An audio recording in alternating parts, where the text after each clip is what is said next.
चलिए देखते हैं। ये आज हम लोग का सेकंड वीडियो है जो कि श्वसन चैप्टर हम लोग पढ़ना है। श्वसन चैप्टर का सेकंड वीडियो है जो वर्ग 10 के लिए है। श्वसन चैप्टर नंबर 2 है और ये वीडियो नंबर भी हमारा 2 ही है। इसमें हम लोग पढ़ रहे थे श्वसन के बारे में, और हम जैसे कि कल की क्लास में ये बताए हुए थे कि श्वसन हमारा क्या है और श्वसन की ज़रूरत हमें क्यों पड़ी। हम ये चीज़ें पढ़ रहे थे तो याद रखेंगे आप कि श्वसन की ज़रूरत क्यों पड़ी, श्वसन की आवश्यकता क्या है। तो आपको ये जानकारी के लिए एक बार हम बता दें, फिर से कल वाले क्लास को हम रिवीजन कर दें तो आपको ये जानने में सुविधा होगी कि श्वसन क्यों जरूरी है। अब देखिए, जैसा कि हम लोग जो भोजन करते हैं उस भोजन से हमें क्या प्राप्त होती है? ऊर्जा प्राप्त होती है। जैसा कि हम जानते हैं कि भोजन से हमें ऊर्जा प्राप्त होती है। अगर इससे भी पहले जाएं हम, तो इससे पहले हम ये कह सकते हैं कि हमें क्या करना होता है, हमें या हमारे जैविक या हमारे शरीर के जैविक क्रियाओं के संचालन के लिए, हमारे शरीर के जैविक क्रियाओं के संचालन के लिए क्या चाहिए? क्या चाहिए? संचालन के लिए ऊर्जा की जरूरत होती है। ये चीज हम जानते हैं, ऊर्जा की आवश्यकता होती है। ये बात कल भी हम लोग पढ़े हुए थे और यह चीज हम लोग फर्स्ट चैप्टर में भी पढ़े हुए हैं कि हम लोग ये पढ़े हुए हैं कि जो भी जीव है उस जीव के शारीरिक क्रियाओं के संचालन या फिर जैविक क्रियाओं के संचालन के लिए क्या करना होता है, उसको ऊर्जा की जरूरत होती है। और वह ऊर्जा उसे कैसे प्राप्त होती है? तो वह ऊर्जा उसे भोजन के दौरान प्राप्त होती है। और जब जीव जंतुओं में भोजन को प्राप्त करने की विधि के बारे में पढ़ते हैं तो वही हमारा क्या कहलाता है? पोषण। ये चीज पढ़े हुए हैं हम। यहाँ पर देखें, हम ये चीज आपको बताए हुए हैं कि हमारे शरीर में जैविक क्रियाओं के संचालन के लिए ऊर्जा की जरूरत होती है। और यह ऊर्जा, इस ऊर्जा की प्राप्ति जो है, इस ऊर्जा की प्राप्ति कहाँ से होती है? तो इस ऊर्जा की प्राप्ति हमें भोजन से होती है। भोजन से होती है ना। अब अगर इस ऊर्जा की प्राप्ति हमें भोजन से हो रही है तो भोजन को प्राप्त करने की जो विधियां थी, क्या वो विधियां हमारी पोषण नहीं कहलाती थी? भोजन को प्राप्त करने की जो विधियां थी वही विधियां हमारे क्या कहलाती थी? पोषण।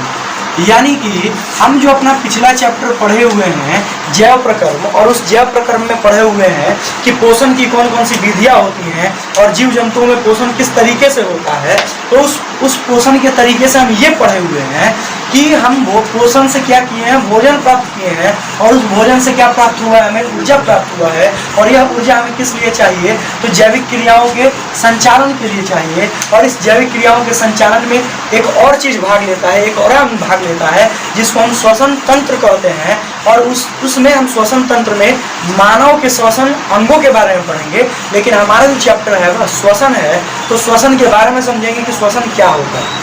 तो एक बार इसको फिर से हम अगर देखें तो ध्यान रखेंगे कि हम जो है, जैसे कि सजीव होते हैं, ये सजीव क्या करते हैं? सजीव ऊर्जा के लिए, या फिर हम कह सकते हैं सजीव भोजन को ग्रहण करते हैं। किस लिए? सजीव भोजन ग्रहण करते हैं ऊर्जा के लिए।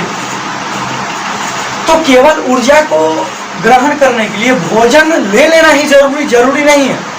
वहां पर भोजन जो है वह एक जटिल पदार्थ है, और जटिल पदार्थ है उसको तो तोड़ना है। तो तोड़ने का काम पहले किया हमारा पाचन तंत्र, और पाचन तंत्र पहले उसको तोड़कर सरल कार्बनिक यौगिक में बनाया।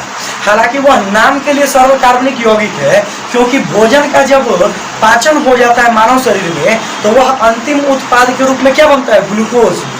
और उस ग्लूकोज का क्या होता है कि उस ग्लूकोज का फिर से ब्रेक डाउन होता है, जो कि कल के क्लास में पढ़े हुए हैं। और ग्लूकोज जब ब्रेक डाउन होता है मतलब टूटता है, तो उसके टूटने से हमें एनर्जी की प्राप्ति होती है। तो यहाँ पर याद आपको ये रखना होगा कि सजीव जो होते हैं वह भोजन को ग्रहण करते हैं, किस लिए? तो ऊर्जा के लिए। यानी कि भोजन को ग्रहण करने से ऊर्जा मिलती है, लेकिन भोजन केवल ग्रहण कर लेने से ऊर्जा नहीं मिलती है। इन भोजन का पहले क्या होता है? पाचन होता है। और पाचन कहाँ पर होता है? तो पाचन होता है पाचन तंत्र की सहायता से। यह किसकी सहायता से होता है? पाचन तंत्र की सहायता से। इस बात की जानकारी रखेंगे। और पाचन तंत्र की सहायता से भोजन का पाचन हो गया। तो पाचन तंत्र की सहायता से जब भोजन पच गया, तो यहाँ पर भोजन के पचने के बाद जो हमें भोजन से प्राप्त हुआ वह चीज हुआ हमारे पास ग्लूकोज। क्या हुआ? ग्लूकोज। और हम जानते हैं कि ग्लूकोज जो है उसका फॉर्मूला होता है C6H12 और O6। और यह कहाँ जाता है? तो हम जानते हैं कि भोजन का जो पाचन हुआ वह अंतिम रूप से छोटी आंत में होता है। और छोटी आंत में हमारे क्या होते हैं? लैंगरहैंस की दीपिका है, जो या फिर हम कह सकते हैं कि छोटी आंत में हमारे पास क्या है? माफ करना, छोटी आंत में हमारे पास है उंगली नुमा संरचना, जिसको हम क्या कहते हैं? भिलाई। और उन भिलाई में क्या होते हैं? छोटे छोटे कैपिलरी होते हैं, खून की नलियां होती हैं, जिनमें यह ग्लूकोज क्या हो जाता है? एब्जॉर्ब हो जाता है। और अवशोषित होने के बाद वही ग्लूकोज सभी कोशिकाओं के पास पहुंचता है। लेकिन केवल सभी कोशिकाओं के पास यह ग्लूकोज पहुंच जाने से ऊर्जा नहीं मिलेगी। अब इस ग्लूकोज का करना होगा ब्रेकडाउन। केवल कोशिका के पास इस ग्लूकोज के पहुंच जाने से ऊर्जा नहीं मिलेगी। वो ऊर्जा कब मिलेगी? जब यह ग्लूकोज अब क्या होगा कि ब्रेकडाउन होगा। और ब्रेकडाउन कब होगा? जब ऑक्सीजन से अभिक्रिया करेगा, यानी कि पचे हुए भोजन में जो भोजन के अणु होते हैं वह ऑक्सीकरण करते हैं, तब जाके यह ग्लूकोज टूटता है। और फिर हम कल पढ़े हुए थे कि जो ऑक्सीकरण होगा वो दो चरण में होगा। एक होगा ऑक्सीजन की उपस्थिति में और एक होगा ऑक्सीजन की अनुपस्थिति में। फिर हम आगे पढ़े हुए थे कि जो ऑक्सीजन की उपस्थिति में होगा वहां पर हमें पूर्ण रूप से ऊर्जा मिलती है, यानी कि अधिक ऊर्जा मिलती है। और जो ऑक्सीजन की अनुपस्थिति में होगा वहां पर हमें ऊर्जा बहुत कम मिलती है। ये चीज पढ़े हुए थे। फिर अगर हम आगे बढ़े तो फिर हम ये देखें कि जो ग्लूकोज हमारा टूटा वह ग्लूकोज क्या कर रहा था हमारे लिए? वह ग्लूकोज वह पायरुवेट के रूप में बदल रहा था। लेकिन उस पायरुवेट को हम बदलने से पहले हम आपको ये बात बताए थे कि उस ग्लूकोज के टूटने पर जो एनर्जी मिलती है वह हमें एटीपी के रूप में मिलती है। और वह एटीपी क्या होता है? हमारा ऊर्जा को शरीर के एक अंग से सभी अंगों के पास पहुंचाने में हेल्प करता है। यानी कि वह एक ट्रांसपोर्टर है, परिवहन कारक है, ठीक है, या फिर वाहक है। एक वाहन का काम करता है जो ऊर्जा को एक जगह से दूसरी जगह ले जाने में मदद करता है। इसलिए हम एटीपी को सजीव जो होते हैं या फिर जो जैव होते हैं, जीव या फिर जो कोशिका होती हैं, जीवित कोशिका, उन जीवित कोशिकाओं में ऊर्जा का सार्वजनिक वाहक कहते हैं। ये बात पढ़े हुए, ठीक है। तो उस चीज को हम एक बार फिर से लिखते रहें ताकि इनको भी क्लियर हो जाए, ठीक है। अभी समझ में नहीं क्या हो? कल की क्लास से तन सा बेटर देन हो, हम तनी फ्लो टूट कर रहे कल वाला में, अभी फ्लो ठीक बन। चलिए आगे देखते हैं हम लोग ग्लूकोज। अब ये ग्लूकोज जो है हम जानते हैं कि यह ग्लूकोज कहाँ मिला हमें? छोटी आंत में। कहाँ मिला? छोटी आंत में। और छोटी आंत में क्या है? छोटी आंत में कैपिलरी है। छोटी आंत में क्या है? कैपिलरी है। या फिर आप सीधी सी बात ये जानते हैं कि छोटी आंत में होता है भिलाई, और भिलाई में क्या होता है? इस ग्लूकोज का अवशोषण होता है। भिलाई में क्या होता है? इस ग्लूकोज का अवशोषण होता है। भिलाई में इस ग्लूकोज के क्या होता है? अवशोषण होता है। अब इस ग्लूकोज का अवशोषण हो गया तो याद रखेंगे कि भिलाई जो होता है, इस भिलाई में होता है ब्लड। इस भिलाई में क्या होता है? ब्लड। तो ब्लड में हमारा क्या मिल गया? ब्लड में हमारा मिल गया C6H12O6। और हम जानते हैं कि जो हमारा ब्लड होता है यह ब्लड अब दौड़ता है। यह ब्लड कहाँ दौड़ता है? हमारे संपूर्ण शरीर में। यह ब्लड कहाँ दौड़ता है? यह दौड़ता है हमारे शरीर में, संपूर्ण शरीर में, संपूर्ण शरीर में। और जब संपूर्ण शरीर में यह दौड़ा तो संपूर्ण शरीर के पास क्या पहुंच गया? संपूर्ण शरीर के पास पहुंचा ग्लूकोज। संपूर्ण शरीर के पास क्या पहुंचा? ग्लूकोज पहुंचा, ग्लूकोज। हम केवल एक ही फैक्टर को लेके बता रहे हैं, ऐसा नहीं है कि भोजन से हमें केवल ग्लूकोज मिलता है। हम केवल एक फैक्टर को पकड़ लिए हैं और इस फैक्टर्स को हम यहाँ पर अध्ययन कर रहे हैं। अच्छा, हम जब शुरू में पढ़ा रहे थे तो आपको ये चीज हम जरूर बताए हुए थे कि हम जो भोजन करते हैं उस भोजन से हमें एनर्जी मिलती है, लेकिन हम जो भोजन करते हैं उस भोजन के रूप में हम आपको बताए थे कि हम क्या खाते हैं। हम फल खाते हैं, सब्जी खाते हैं, ठीक है, तो कार्बोहाइड्रेट खाते हैं, वसा खाते हैं, ये सारी चीजें खाते हैं ना जी। विटामिन खाते हैं, अमीनो अम्ल खाते हैं, ये सारी चीजें हैं। लेकिन हम आपको ये बताए थे कि जो ऊर्जा देने वाली चीजें होती हैं वो क्या होती हैं, वह वसा होती है, ग्लूकोज होती है। तो वसा और ग्लूकोज के बारे में और बाकी जो चीजें होती हैं वो चीजें होना जरूरी है हमारे शरीर में, क्योंकि उनकी कमी से रोग उत्पन्न होते हैं। जैसे विटामिन ए की कमी से हमें क्या होता है, रतौंधी रोग होता है। जैसे विटामिन बी की कमी से क्या होता है, B1 की कमी से बेरी रोग होता है। फिर वैसे ही विटामिन B6 की कमी से क्या होता है, विटामिन B6 की कमी से, जिसको पाइरिडॉक्सिन बोलते हैं, उसे जनन क्षमता में प्रॉब्लम होती है, ठीक है, ये बात ध्यान रखेंगे। वैसे ही सी की कमी से, अब विटामिन की कमी से हो गया, तो वैसे ही होता है कि खनिज तत्वों की कमी से क्या होता है, तो खनिज तत्वों की कमी से, आयरन की कमी से आप जानते हैं एनीमिया होता है। वैसे ही आप जानते हैं वही आयरन मतलब लोहे की कमी से क्या होता है, एनीमिया होता है, जिसको अरक्तता कहते हैं। वैसे ही आप ध्यान रखेंगे कि विटामिन डी की कमी से क्या होता है, हड्डी टूटता है, मतलब हड्डी भंगुर हो जाता है, ऑस्टियोपोरोसिस होता है, या फिर उसी को हम क्या कहते हैं, ऑस्टियोमलेशिया कहते हैं। प्रोटीन की कमी से क्या होता है, क्वासियोरकर नामक रोग होता है, मरामस नामक रोग होता है। ये सारी चीजें जो है ना, ये सारे रोग उत्पन्न होते हैं, यानी कि इन सभी का होना जरूरी है, बट इनकी कमी से रोग होते हैं, इनसे हमें एनर्जी नहीं मिलती है। एनर्जी मिलने के लिए हमारे पास क्या होना चाहिए, ग्लूकोज या फिर वसा होनी चाहिए। और याद रखेंगे कि अब इसी ग्लूकोज के बारे में पढ़ रहे हैं कि हमारा भोजन का हमारा पाचन हो गया, पाचन तंत्र की सहायता से, और मिला ग्लूकोज। अब ग्लूकोज गया छोटी आंत में भिलाई है, भिलाई क्या की, इसका अवशोषण की, किसका भाई, ग्लूकोज का। अब भिलाई में है ब्लड, और ब्लड और ग्लूकोज मिक्स हो गए। अब ब्लड हमारे शरीर में दौड़ रहा है संपूर्ण शरीर में, तो संपूर्ण शरीर के पास पहुंच गया ग्लूकोज। संपूर्ण शरीर मतलब संपूर्ण कोशिकाओं के पास पहुंच गया ग्लूकोज। अब केवल कोशिका के पास ग्लूकोज के पहुंच जाने से एनर्जी नहीं मिलेगा, केवल कोशिका के पास ग्लूकोज के पहुंच जाने से एनर्जी नहीं मिलेगा। एनर्जी तब मिलेगा जब इस ग्लूकोज का होगा ऑक्सीकरण, ठीक है। अब यहाँ पर हम अगर नेक्स्ट पॉइंट को लिखना चाहें तो हम ये लिख सकते हैं कि जो पचित भोजन होता है, या पचित भोजन के जो अणु होते हैं, भोजन के अणु से ऊर्जा की प्राप्ति ऑक्सीकरण के माध्यम से होती है। किसके माध्यम से होती है, ऑक्सीकरण के माध्यम से, या ऑक्सीकरण की सहायता से होती है। ऑक्सीकरण की सहायता से होती है, ऑक्सीकरण की सहायता से होती है। अब ऑक्सीकरण की सहायता से होती है तो याद रखेंगे कि ये जो ऑक्सीकरण है ना, यह ऑक्सीकरण एक चरण में नहीं होता। कल बताए थे हम, क्या देखे, पचित भोजन के जो अणु है, उन अणुओं से ऊर्जा की प्राप्ति ऑक्सीकरण की सहायता से होती है। लेकिन यह जो ऑक्सीकरण है, यह ऑक्सीकरण कितने चरण में होता है, तो यह ऑक्सीकरण 2 चरणों में संपन्न होता है। 2 चरणों में संपन्न होता है, 2 चरणों में संपन्न या पूर्ण होता है।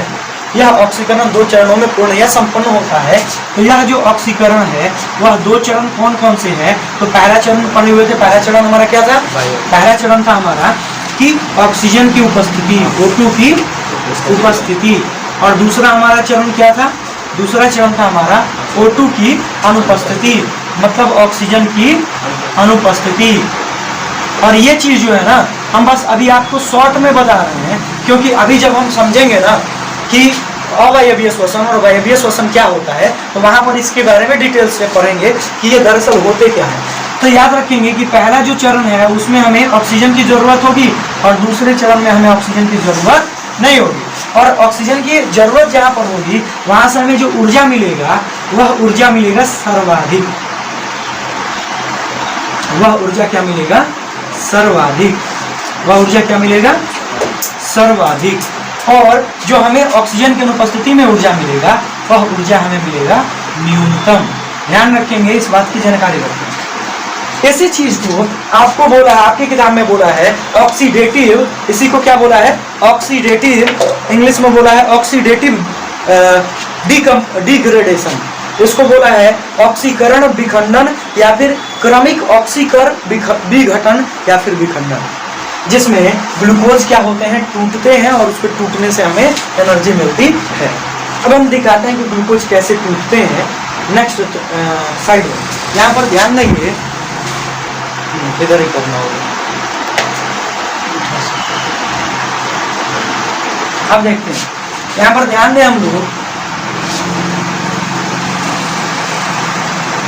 चलिए देखते हैं हम लोग। ये नीचे वाला आ रहा था, नीचे वाला नहीं आया ना? नहीं आया, आया कि नहीं आया? नहीं आया।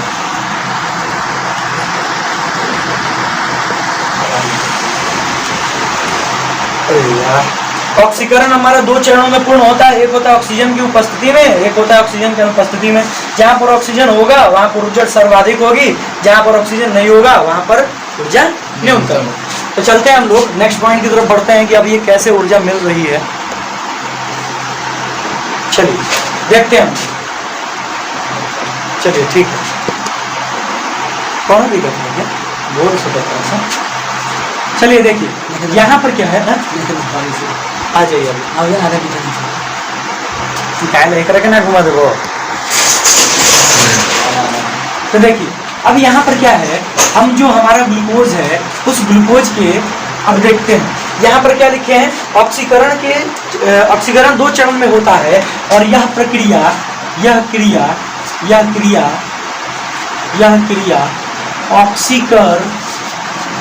क्रमिक ऑक्सीकर, यह क्रिया क्या बोला है?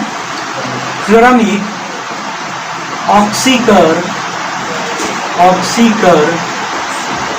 विखंडन बोला है कि विघटन बोला है? विघटन या विखंडन कहलाती है, या फिर क्या कहलाती है? विखंडन कहलाती है। इस बात की जानकारी मिलती है, विखंडन कहलाती है। आप समझिए क्या है ये चीज है, यह प्रक्रिया क्या कहलाती है? क्रमिक ऑक्सीकर विघटन या फिर विखंडन कहलाती है।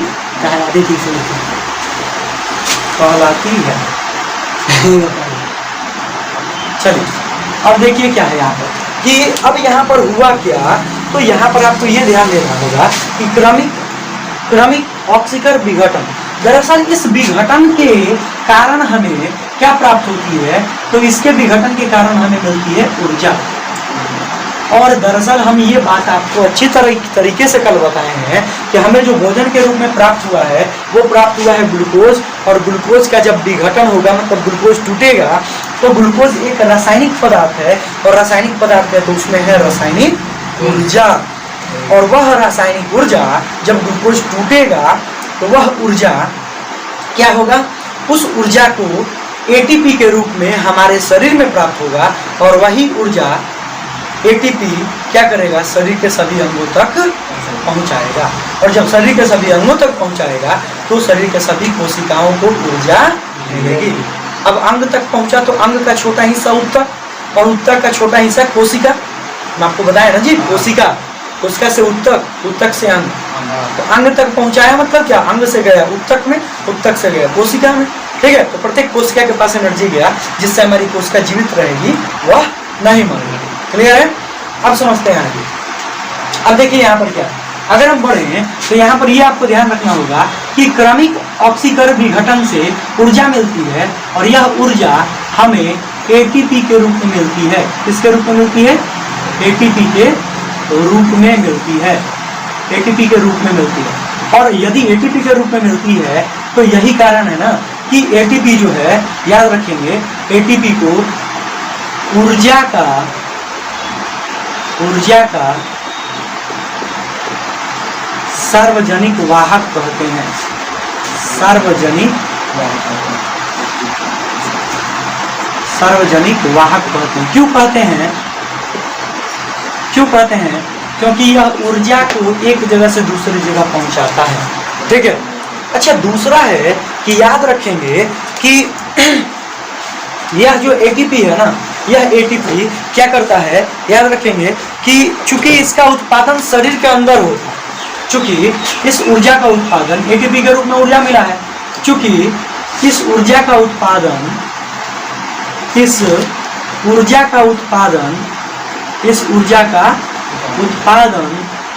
सजीवों के शरीर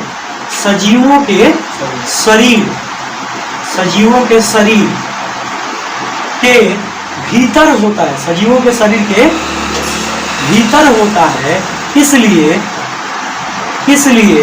इसे जैव ऊर्जा कहा जाता है। इसलिए इसे क्या कहते हैं, जैव ऊर्जा कहते हैं। तो जैव ऊर्जा कहने के पीछे कारण क्या है, तो कारण ये है कि यह जो ऊर्जा होती है ना, यह ऊर्जा सजीवों के शरीर में बनती है, सजीवों के शरीर में बनती है।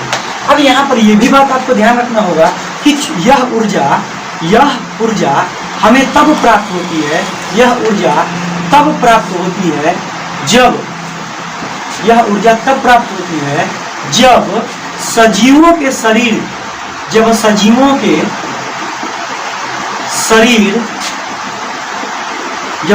के शरीर की कोशिकाओं में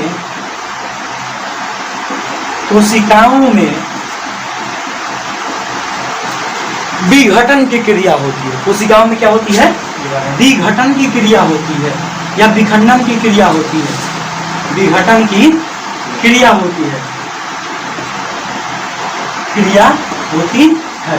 और अगर हम विघटन की क्रिया बोले तो किसके विघटन की क्रिया, तो ग्लूकोज के विघटन की क्रिया। किसके विघटन की क्रिया, ग्लूकोज के विघटन की क्रिया, ग्लूकोज के विघटन की क्रिया होती है। और यही कारण है कि ग्लूकोज का विघटन कहाँ हुआ, कोशिकाओं में, इसलिए ग्लूकोज को अब विघटन हुआ, ग्लूकोज का क्या हुआ, विघटन कोशिकाओं में। तो कोशिकाओं में विघटन हुआ तो क्या प्राप्त हुआ, ऊर्जा। और यही कारण है कि यह ऊर्जा हमें प्राप्त हुई ग्लूकोज से, इसलिए ग्लूकोज को शरीर के या कोशिकाओं के या सजीवों के शरीर का कोशिकीय ईंधन कहलाता है। ठीक है, इसलिए इसे हम क्या कहते हैं, कोशिकीय ईंधन कहते हैं, कोशिकीय ईंधन कहते हैं। यानी कि सेल्यूलर फ्यूल किसे कहते हैं, सेल्यूलर फ्यूल ऑफ लिविंग, सजीवों का सेल्यूलर फ्यूल किसको बोलेंगे, कोशिकीय ईंधन। तो वो हमारा क्या होगा, ग्लूकोज। ठीक है, तो हमारा कोशिकीय ईंधन कहलाता है कौन, ग्लूकोज कहलाता है। यहाँ तक में किसी को प्रॉब्लम तो बोल सकता है, नहीं दिक्कत है। अब हम लोग नेक्स्ट टॉपिक की तरफ आगे बढ़ रहे हैं, ये हमारा पिछले वाले में था। ठीक है, अब चलते हैं, देखते हैं। तो हम इस प्रकार से हम क्या देखें, हम ये देखें कि ग्लूकोज का विघटन हो रहा है, ग्लूकोज का विघटन हो रहा है। तो हम अब अगर श्वसन की परिभाषा एक बड़े तौर पर दें तो हम ये कह सकते हैं कि श्वसन एक ऐसी प्रक्रिया है जिसमें हम भोजन को शरीर के अंदर यानी कि मुख में से ग्रहण करते हैं तथा उसका पाचन के फलस्वरूप जो ग्लूकोज होता है वह ग्लूकोज क्या होता है, शरीर के सभी अंगों में पहुंचता है। और जब उसका ऑक्सीजन की उपस्थिति में क्या होता है, ब्रेक डाउन होता है, मतलब कि टूटता है, तो हमें ऊर्जा की प्राप्ति होती है। और यही प्रक्रिया श्वसन कहलाती है। यानी कि श्वसन प्रक्रिया है। जब बड़ा सा लिखना होगा तो बड़े से लिखने के क्रम में अगर आपको यही चीज़ लघु में पूछ दे जिसमें 50 से 60 शब्दों में उत्तर देना होगा तो आप इसको बड़ा करके लिखेंगे कि जब हम भोजन करते हैं तो भोजन करने के बाद भोजन पचता है छोटी आंत में, भिलाई से क्या होता है, भोजन में उपस्थित ग्लूकोज का अवशोषण होता है, वसा का अवशोषण होता है और वो क्या होता है, अब वह जाता है हमारे खून के रास्ते सभी अंगों के पास, सभी अंगों से कोशिकाओं के ऊतक के पास, ऊतक से कोशिकाओं के पास, कोशिकाओं में क्या होता है, अब उसका कोशिकीय विघटन होता है या ऑक्सीकर विघटन होता है। और उस विघटन के फलस्वरूप हमारा क्या होता है कि ग्लूकोज जो है वो टूटता है और उसके टूटने से एनर्जी प्राप्त होती है और ये एनर्जी प्राप्त होती है। यही संपूर्ण प्रक्रिया श्वसन का। तो इतना बड़ा लिखेंगे जब आपको लघु में लिखना होगा। देखिए अगर आप समझ लिए हैं ना तो आप इसको लघु में चाहे अति लघु में लिख सकते हैं। अब अति लघु में लिखना तो क्या लिखेंगे, आप लिखेंगे श्वसन एक ऐसी प्रक्रिया है जिसमें भोजन में उपस्थित जटिल खाद्य पदार्थ सरल अणुओं में टूटते हैं तथा हमारे शरीर की कोशिकाओं को ऊर्जा प्रदान करने में मदद करते हैं। खत्म। ठीक है, तो इस चीज को लिखवा भी दिए हैं, फिर से लिखवाएं तो ठीक है। अब देखिए, अगर हम आगे बढ़े तो इस चीज को हम क्लियर कर लिए कि श्वसन हमारा क्या है। अब आते हैं कि श्वसन जो है, याद रखेंगे कि श्वसन की क्रिया ग्लूकोज अणुओं का ऑक्सीकरण कोशिकाओं में होता है, इसलिए इसे कोशिकीय श्वसन कहते हैं। अब देखिए, यहां से पॉइंट आपका बढ़ रहा है आगे। श्वसन की क्रिया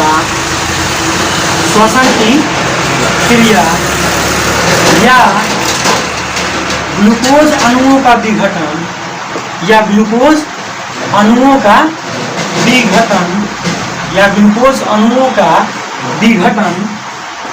विघटन कहाँ होता है भाई? इसका विघटन होता है कोशिका में। कहाँ होता है? कोशिका में। इसका विघटन होता है कोशिका में। विघटन कोशिका में होता है, इसलिए इस श्वसन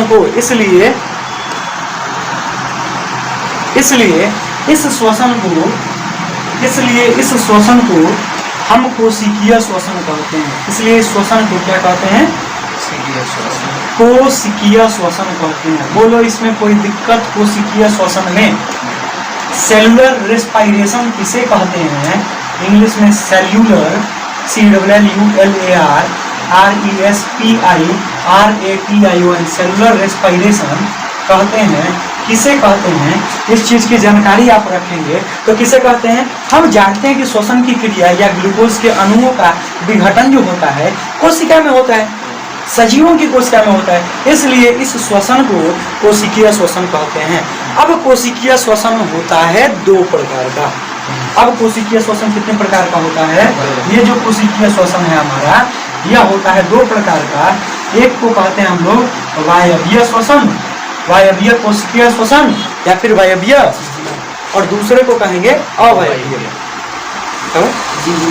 ना झिझिला, अब ना झिझिला, बोलवा हिला झिझिला का फाटक है, वीडियो फाटक ना देखा, उधर कहने से देखा वीडियो फाटक है। गांधा भाई यार वो ना भूगा बढ़िया लगता है। अरे उससे कोई दिक्कत नहीं है। चलिए, ब्राइटनेस की वजह से चलिए जाने दीजिए, कोई बात नहीं। अरे उतना सब दे दिया, यूट्यूब पर एक मेरा वीडियो बना लिए तो सब फायदा हो जाए। 2-3 बार बना लीजिए, एक बार बनाओ, 2 बार बना लीजिए। अब देखिए क्या है यहाँ पर। तो यहाँ पर जो श्वसन है यहाँ कितने तरीके से हो गया? 2। एक हो गया वायवीय श्वसन और दूसरा हो गया हमारा अवायवीय श्वसन।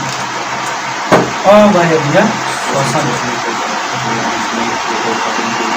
अगर हम इसकी परिभाषा लिखें तो परिभाषा हम बहुत समय पहले भी आपको बता चुके हैं कि श्वसन की वैसी प्रक्रिया जो ऑक्सीजन की उपस्थिति में पूर्ण होती है वायवीय श्वसन कहलाती है, और श्वसन की वैसी प्रक्रिया जो ऑक्सीजन की अनुपस्थिति में होती है अवायवीय श्वसन कहलाती है। फिर हम यहाँ पर इन दोनों में अंतर स्पष्ट करेंगे। ध्यान रखेंगे, दोनों प्रक्रिया कहाँ हो रहा है? कोशिका के भीतर हो रहा है। इस बात की जानकारी ध्यान में फिट रखिएगा, क्योंकि जब हम पढ़ेंगे इन दोनों के बारे में तो आपको हम बताएंगे कि ये भी प्रक्रिया कोशिका में कहाँ होती है और ये भी प्रक्रिया कहाँ पर होती है कोशिका में। क्योंकि आपको हम बता दें कि याद रखेंगे आप कि ये जो प्रक्रिया होती है यह प्रक्रिया कोशिका में हो तो रही है, लेकिन कोशिका के किस हिस्से में हो रही है? क्या कोशिका झिल्ली पर हो रही है? क्या कोशिका के केंद्रक में हो रही है? क्या कोशिका की केंद्रिका में हो रही है? कि क्या कोशिका द्रव में हो रही है? ये चीज ध्यान रखेंगे। तो ये चीज ध्यान रखना है कि कोशिका में हो रही है तो कोशिका में कहाँ पे हो रही है? तो कोशिका द्रव्य में हो रही है। और कोशिका द्रव्य में दोनों पहले बार जो श्वसन होता है उस समय दोनों कोशिका द्रव्य में ही होता है, लेकिन दूसरे बार में क्या होता है कि दूसरी बार में वह माइटोकॉन्ड्रिया में होता है और यह कोशिका द्रव्य में ही होता है। ये बात ध्यान रखेंगे। ये कहाँ होता है हम आपको अभी फिगर के माध्यम से समझाएंगे कि ये जो श्वसन हुआ पहली बार में कोशिका द्रव्य में, ये भी पहली बार में कोशिका द्रव्य में, लेकिन अगली बार में क्या होगा? यह कोशिका द्रव्य से शिफ्ट हो जाएगा माइटोकॉन्ड्रिया में और यह कोशिका द्रव्य के कोशिका द्रव्य में ही रहेगा। कारण ये होगा क्योंकि यहाँ पर माइटोकॉन्ड्रिया का लॉस होगा। माइटोकॉन्ड्रिया मरेगी, ठीक है, माइटोकॉन्ड्रिया की हानि होगी, ठीक है। और यहाँ पर माइटोकॉन्ड्रिया को power house of the cell बोलते हैं, उसका का ऊर्जा गृह बोलते हैं। तो यहाँ पर वह ऊर्जा जाएगी, वहाँ पर वह जो ग्लूकोज का हम आपको बताए थे ना कल के क्लास में कि हमारा जो ग्लूकोज होता है 2 सरल अणुओं में टूटता है, जो पाइरूवेट बनता है, और पाइरूवेट C3H4 और O3 ही होता है, उसका फॉर्मूला बोले हुए थे। तो यह 2 अणु में टूटता है, और 2 अणु में जब टूट गया तो इधर भी टूटा और इधर भी टूटा। अब यहाँ पर जो ये दो भाग में टूटा ना, अब ये चला गया भाई कहाँ पर, माइटोकॉन्ड्रिया, और वहां से एनर्जी फुल रूप में देगा, और ये जो है ना वह कोशिका द्रव्य में ही रह जाएगा, और जिसके कारण क्या होगा, कोशिका मरेगी, कोशिका मरेगा, ठीक है। अब हम आपको एक और मिसाल देते हैं कि यह श्वसन कहाँ पे होता है और यह श्वसन कहाँ पे होता है। यह श्वसन हमारे शरीर में होता है, सजीवों में होता है, और अवयवीय श्वसन, तो आपके दिमाग में क्या निर्जीवों में अवयवीय श्वसन होता है? तो नहीं, वो भी सजीवों में होता है, लेकिन वह due to absence of oxygen, वह ऑक्सीजन की अनुपस्थिति के कारण होता है, ऑक्सीजन की अनुपस्थिति में होता है। जैसे हम देखे हुए हैं बैक्टीरिया देखे हुए हैं। अब बैक्टीरिया क्या होता है कि बैक्टीरिया में श्वसन होता है, लेकिन वहां पर होता है अवयवीय श्वसन। अब अवयवीय श्वसन के कारण क्या होता है ना, उस अवयवीय श्वसन के कारण वो जो बैक्टीरिया है वह एल्कोहल का निर्माण करती है या अम्ल का निर्माण करती है, ठीक है। तो याद रखेंगे आप कि कभी जो हम कचड़े रख देते हैं घर में, कुछ दिनों के बाद उस कचड़ों में पानी आ जाते हैं, वह पानी क्या हम देते हैं? नहीं देते हैं। लेकिन उन कचड़ों में जो उपस्थित बैक्टीरिया हैं, जो हमें सूक्ष्म आंखों से, नग्न आंखों से दिखाई नहीं देते हैं, वह बैक्टीरिया कौन सा श्वसन कराए? और अवयवीय श्वसन कराए तो बना क्या? एल्कोहल, इथाइल एल्कोहल, या फिर बना अम्ल, जिसको लैक्टिक अम्ल बोलते हैं। और वह जो अम्ल बना, उस अम्ल के कारण क्या हुआ? लगता है कि वह चिपचिपा रस है, द्रव है, ठीक है, ऐसा होता है। तो वो जो हम लोग देखते हैं कि गंदगी को एक जगह रख दिए और कुछ समय के पश्चात हम देखते हैं कि उसमें पानी आ जाता है, तो वो पानी कहीं से आया नहीं, जो उसमें मौजूद बैक्टीरिया हैं, वो बैक्टीरिया उससे अम्ल बनाए, अवयवीय श्वसन कराए due to absence of oxygen. अब ऑक्सीजन की अनुपस्थिति में भी आपको और एग्जाम्पल दे सकते हैं, जैसे कि मिठाइयाँ होती हैं, जैसे कि घरों में जो भोजन बनते हैं, उसको मम्मी जब बनाती हैं तो क्या करती हैं? ऑक्सीजन, जहाँ पर प्रॉपर मात्रा में ऑक्सीजन मिलता है वहाँ पे रखते हैं। अगर घर में फ्रिज है तो कोई दिक्कत नहीं है, फ्रिज में रख दिए। फ्रिज क्या करता है? फ्रिज जीवाणुओं की जो बढ़ती संख्या है ना, उसकी जो तादाद होती है, उसकी तादाद को कंट्रोल कर देता है। जीवाणुओं की बढ़ती संख्या को कंट्रोल कर देता है कौन? फ्रिज। बढ़ने ही नहीं देगा। टेम्परेचर कम हो गया, फ्रीजिंग पॉइंट उसका ज़्यादा हो गया, अब ज़्यादा नहीं, कम हो गया, तो कम हो गया। अब वो आएंगे, अगर बैक्टीरिया है भी उसमें, तो 2-4 बैक्टीरिया वो प्रजनन की क्रिया करेंगे ही नहीं, और जब रिप्रोडक्शन नहीं होगा तो खाना खराब नहीं होगा। लेकिन जिसके घर में फ्रिज नहीं है, वो लोग क्या करते हैं? उसको भोजन को खुले में रखते हैं ताकि खराब ना हो। अब खराब क्यों नहीं होगा भाई? क्योंकि ऑक्सीजन मिलेगा, और ऑक्सीजन मिलेगा तो ऑक्सीजन की उपस्थिति में वायवीय श्वसन होगा, और वायवीय श्वसन से क्या होगा? हम वहाँ पर अम्ल की उत्पत्ति नहीं होगी, अम्ल की उत्पत्ति नहीं होगी, तो जो भोजन खट्टा हो जा रहा था खट्टा नहीं होगा। ये चीज होता है। तो दोनों में अंतर आप समझ लिए। तो ये हमारा परिभाषा बना। परिभाषा क्या बना कि श्वसन की वैसी प्रक्रिया, श्वसन की वैसी प्रक्रिया जो ऑक्सीजन की उपस्थिति में होती है। जो किसकी उपस्थिति में होती है? जो ऑक्सीजन की उपस्थिति में होती है, जो ऑक्सीजन की उपस्थिति में होती है, क्या कहलाता है हमारा? वायवीय श्वसन कहलाता है। पंखा बंद कर दीजिए, वीडियो में सब आएगा, बंद कर दीजिए। वायवीय श्वसन कहलाता है, क्या कि कल हम लोग पंखा नहीं लगाए थे तो वीडियो सही आया था, आज सुनाई भी दे रहा था, आवाज वाला पता नहीं कैसा होगा। अब वायवीय श्वसन की परिभाषा में क्या लिखेंगे? श्वसन की वैसी प्रक्रिया, श्वसन की वैसी प्रक्रिया जो ऑक्सीजन की अनुपस्थिति में, जो ऑक्सीजन की अनुपस्थिति में जो ऑक्सीजन की अनुपस्थिति में पूर्ण होती है, जो ऑक्सीजन की अनुपस्थिति में पूर्ण होती है, क्या कहलाता है हमारा? अवायवीय श्वसन कहलाता है। अवायवीय श्वसन कहलाता है। ये हमारा अवायवीय श्वसन कहलाता है। कारण क्या है अवायवीय श्वसन कहलाने का? कारण ये है कि ऑक्सीजन की अनुपस्थिति में हुआ और एक जो था वो ऑक्सीजन की उपस्थिति में हुआ। अगर हम नेक्स्ट पॉइंट को इधर बढ़ जाएं और लिख के समझाएं कि और क्या क्या होता है इसमें, तो ध्यान देंगे आप।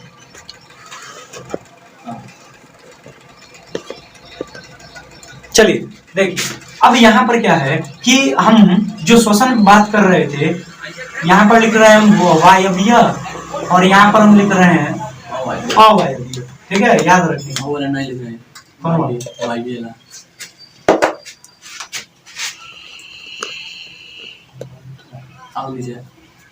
नीचे के ऊपर। हाँ, चलिए देखिए, वायवीय है और नीचे है अवायवीय। अवायवीय, ठीक है, वायवीय और अवायवीय। तो चलिए देखते हैं, समझते हैं। वायवीय जो है ना, इससे हमें ऊर्जा जो होती है, यह ऊर्जा हमें सर्वाधिक मिलती है। अब ऊर्जा सर्वाधिक मिलती है तो कितनी मिलती है भाई? तो 686 किलो कैलोरी मिलता है। 686 किलो कैलोरी। के का मतलब किलो और Cl का मतलब कैलोरी। और याद रखेंगे कि 1 Cal 1 कैल बराबर होता है 4.186 जूल, JOULE। और हम जूल से अच्छी तरीके से परिचित हैं कि जूल हमारा क्या है? ऊर्जा है। ऊर्जा की इकाई है ना जी। कार्य करने की क्षमता हमारी क्या कहलाती है? ऊर्जा कहलाती है। और ऊर्जा जो है या कार्य जो है उसकी इकाई जो है, यूनिट जो है, मात्रक जो है, वो क्या होती है? जूल होती है। यानी कि हमारे शरीर में जो कितनी इकाई की ऊर्जा मिली, तो 686 किलो कैलोरी। अब उसको चेंज करेंगे हम 4.186 से गुना करके, तो वो बहुत ज्यादा अमाउंट होगा। ठीक है, ये ध्यान रखेंगे। जो अवायवीय होता है, इससे हमें जो ऊर्जा प्राप्ति होती है, इससे ऊर्जा जो है सबसे कम प्राप्त होती है। सबसे कम प्राप्त होती है। तो भाई कितनी प्राप्त होती है? तो इससे जो ऊर्जा प्राप्त होती है वो होती है 50 किलो कैलोरी। ये होती है 50 किलो कैलोरी। ठीक है, ये बात ध्यान रखिए। और यहाँ पर क्या होता है, इसमें ध्यान रखेंगे कि यह जो है माइटोकॉन्ड्रिया के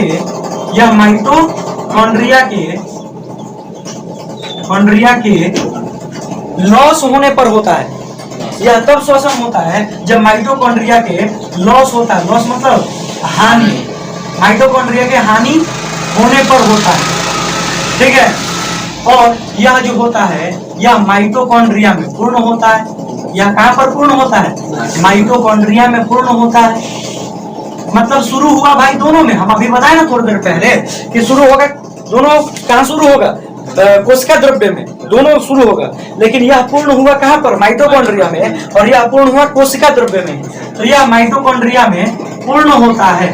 यह माइटोकॉन्ड्रिया में पूर्ण होता है और यह कोशिका द्रव्य में ही समाप्त होती है। यह कोशिका द्रव्य में ही पूर्ण होती है। ठीक है, ये चीजें हैं जो कि आपको एग्जाम से संबंधित थे। लिख सकते हैं आप। कॉम्पिटिटिव वाले बच्चे भी इसको लिख सकते हैं। चलिए।